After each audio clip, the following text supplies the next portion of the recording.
Santidade, o que essa palavra significa para você? Um peso ou uma celebração? Para cada um de nós que conhece, entende e recebeu a obra do Senhor Jesus na cruz, santidade não deveria ser um peso, deveria ser uma celebração. Fique comigo e nos próximos minutos nós vamos falar sobre a festa da santidade.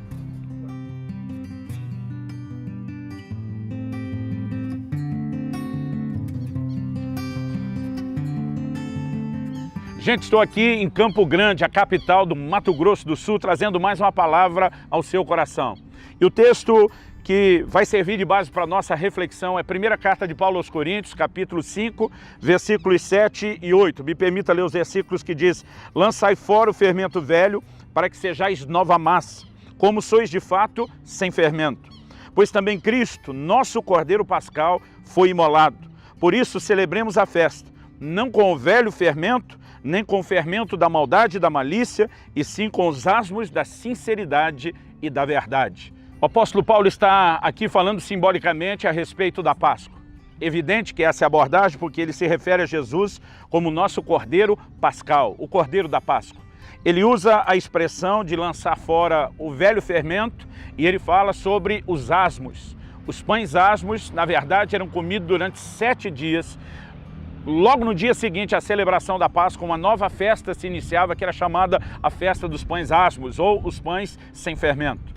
E ele fala a respeito de uma festa a ser celebrada. Ele não está falando de repetirmos um modelo de festa que os judeus do Velho Testamento celebravam. Eles imolavam um cordeiro, eles comiam ervas amargas, havia todo um ritual realizado ano após ano. Numa data previamente estabelecida por Deus, eles repetiam esse ritual. O apóstolo Paulo não está dizendo que nós temos que observar essa festa do Velho Testamento nos moldes que os judeus do Antigo Testamento realizavam. Ele fala de uma aplicação espiritual. E ele diz que essa festa deve ser celebrada com a remoção do fermento e com um posicionamento e uma aplicação muito clara no aspecto da vida espiritual.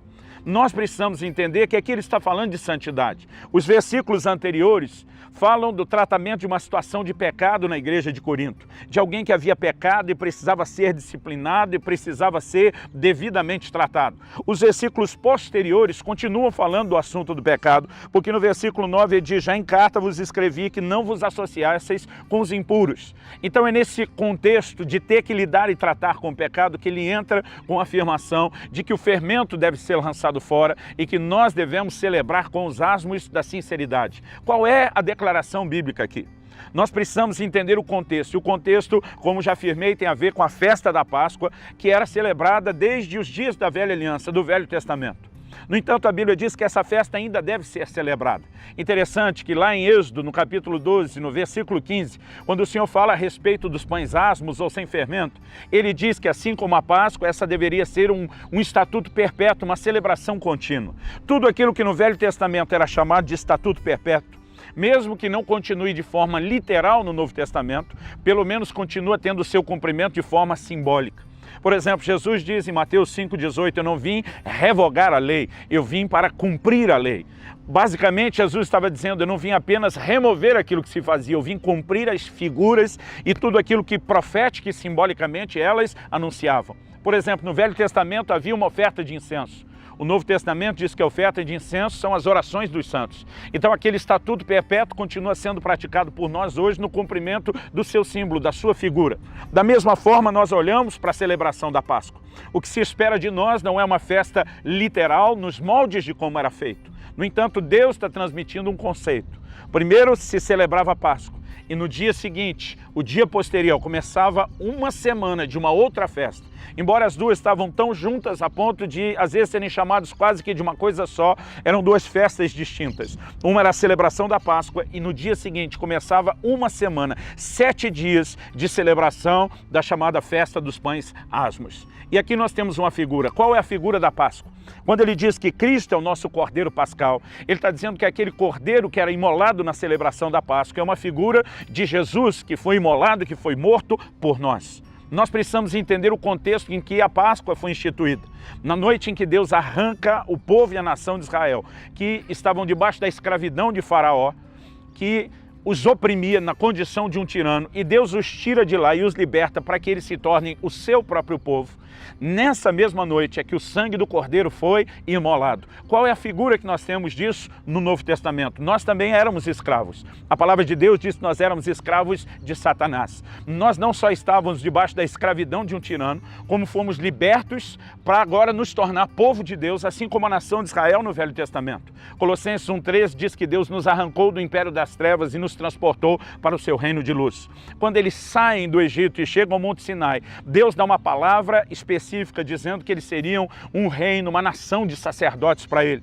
No Novo Testamento, o apóstolo Pedro aplica para nós exatamente as mesmas palavras. Ele diz lá em 1 de Pedro 2,9, vós sois a nação santa, o sacerdócio real, a geração eleita, o povo de propriedade exclusiva de Deus. As mesmas palavras que Deus falou sobre a nação de Israel no Monte Sinai. Há um paralelo. A Páscoa figura a obra de Jesus na cruz. Agora, que festa é essa do dia seguinte? Que celebração é essa dos pães sem fermento? O fermento, como dissemos, é uma figura do pecado, da impureza, daquilo que contamina e mantém o homem distante de Deus. E a Bíblia está dizendo que o sacrifício de Jesus deve ser honrado e celebrado com uma festa de santidade. Isso mesmo, santidade deve ser uma celebração, jamais deveria ser um peso.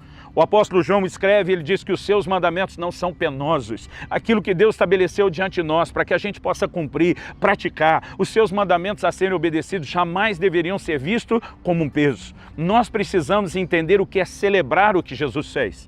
Quando falamos de santidade para o cristão, nós não estamos tentando falar de um estilo de vida através do qual ele pense ser possível merecer ou conquistar a salvação. Na verdade, quando falamos santidade, ela precisa ser a resposta de gratidão, aquilo que ele já fez por nós na cruz. Quando nós entendemos esse contexto, entendemos qual é o motivo, a motivação principal dessa festa. É uma festa de reconhecimento daquilo que ele fez. O Senhor diz que nós seríamos o povo de propriedade exclusiva dele. Ou seja, não podemos mais nos misturar com o mundo ou com as suas práticas, não podemos mais andar no pecado, agora devemos viver totalmente separados para ele. Isso nos é apresentado não como um peso, repito, como uma festa a ser celebrada. Poderíamos chamar isso da festa da santidade, a celebração da santidade. E esse mesmo contexto é visto no Novo Testamento por ocasião da ceia do Senhor. O apóstolo Paulo diz que nós não podemos participar de modo indigno. A Bíblia diz, examine-se o homem a si mesmo. Ele diz, se nós nos julgássemos a nós mesmos, nós não seríamos julgados pelo Senhor. Então, examinar, julgar, estar numa condição digna ou indigna, está falando da condição espiritual. Porque alguém não pode participar da mesa do Senhor, da ceia do Senhor, comer e partir o pão, tomar do fruto da vide de modo indigno em pecado. Porque não faz o menor sentido celebrar a redenção dos nossos pecados, praticando o mesmo pecado que custou a ele tão caro para nos remover e para nos tirar daquela condição. Eu digo que celebrar sem pecado seria o equivalente a cuspir no rosto do Senhor, dizendo tudo o que você fez, não importa o quão caro isso te custou, eu desprezo, eu ignoro, isso para mim não tem a menor importância. A razão pela qual nós precisamos celebrar isso distante do pecado é porque não há outra forma de celebrar a redenção. A redenção é justamente o ato através do qual Deus não só nos perdoou, Ele nos redimiu, Ele nos comprou para que nós pertencêssemos somente a Ele. E essa gratidão daquilo que Ele fez por nós, o entendimento do que Ele fez por nós, deve gerar em nós essa resposta de santidade. Eu não ando em santidade para tentar alcançar a salvação. Eu entendo que porque eu fui salvo, eu agora preciso continuar andando naquilo que a graça de Deus me ofereceu através de santidade. Santidade é nada mais, nada menos do que uma resposta de obediência ao Deus que diz, sede santos porque eu sou santo. Santidade não é apenas uma experiência que acontece no momento da conversão. Há uma santificação inicial? Sim. Há uma santificação posicional? Sem dúvida.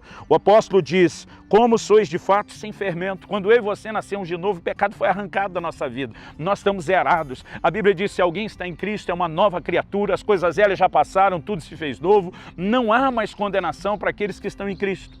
Agora, para as mesmas pessoas para quem ele diz, vocês são sem fermento, ele também faz uma outra declaração, que nós devemos lançar fora o fermento velho. Mas o fermento saiu ou não saiu? Saiu, mas pode voltar. E nós precisamos ter uma atitude, uma conduta de jamais voltar ao lugar de onde o Senhor nos tirou. Por quê? Porque a consequência disso seria juízo. No Velho Testamento nós lemos que quando alguém quebrava a festa dos pães asmos e permitia de alguma forma que o fermento estivesse presente, ele não precisava nem estar no pão. Deus diz, ele não pode estar na casa de vocês, ele tem que ser mantido longe de vocês. Quando alguém quebrava esse mandamento, ele seria eliminado do povo. Nesse capítulo, onde ele está falando a respeito do fermento, Paulo está discutindo alguém que deveria ser expulso do meio da igreja por ter pecado e não se arrependido. Quais são as consequências? Nós falamos do contexto, falamos da motivação e eu quero terminar falando da consequência. Se nós, de fato, celebramos a redenção através da santidade, nós criamos uma ponte que preserva o relacionamento com o Senhor e nos leva a um lugar de intimidade. No Salmo 25:14 a Bíblia diz, a intimidade do Senhor é para aqueles que o temem, aos quais Ele dará a conhecer a sua aliança.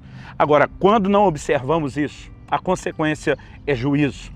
Então nós precisamos entender que da mesma forma como houve juízo sobre essa pessoa, quem Paulo diz nos versículos anteriores, seja entregue a Satanás para a destruição da carne, ainda que ele esteja numa expectativa de que o espírito pudesse ser salvo no dia do Senhor. Duas coisas me ficam claras.